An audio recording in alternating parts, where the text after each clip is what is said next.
Hi, let me take you for a short walk to enjoy the nature and explore things around me that can define my character into my creative work through the exploration of paints. It is satisfying to collect things from what the nature has provided and form them into the tools of producing arts. This opportunity allows me to embrace the environment and to think of what I can learn as an artist from the tools that I have gathered. Experiments allow me to understand what human and non-human bodies are capable to create when they encounter.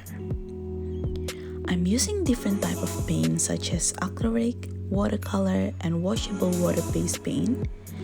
In this first experiment, I start by using my brushes as my tool and watercolor paper as my base to paint.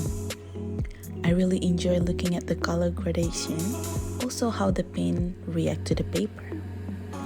I also splash some turmeric that I mix with water to create some splattering effect.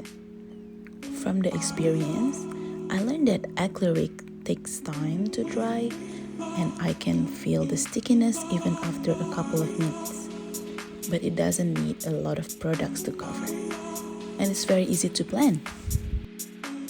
Through the process, I try to use different amount of water and medium to see the differences that the paint creates.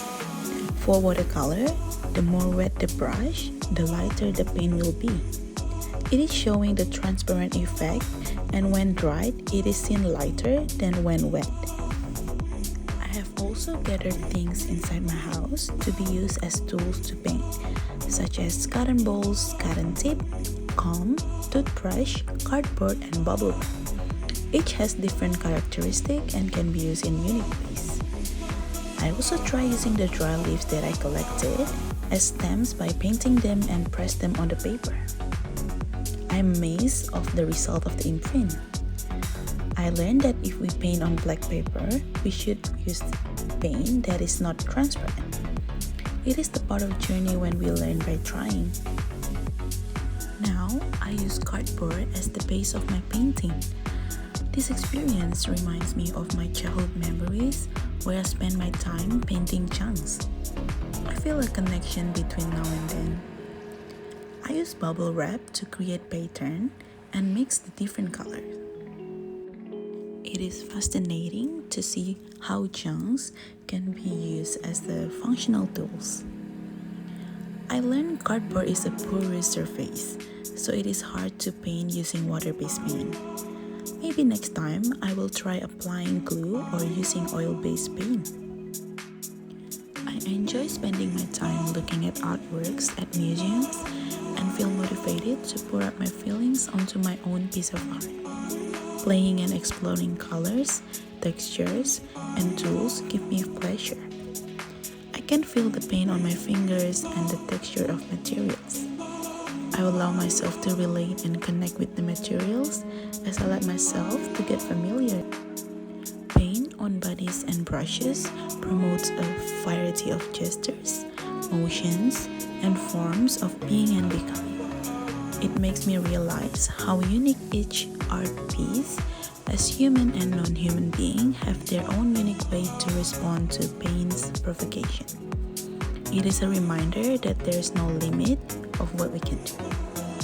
Throughout the process of exploring paints and tools, I use materials around me without thinking of the end results.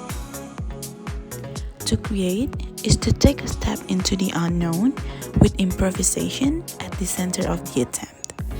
I aim to discover new things, but also to use my past knowledge into different acts. I think of the assemblage and allow my curiosity to investigate. I use the opportunities to show my feelings and acknowledge natural pieces as well as recycled materials to leave their unique marks onto the art pieces. Their sensory play, science, and art are linked together to form a single strand, the strand of a deep knowledge of texture and movement.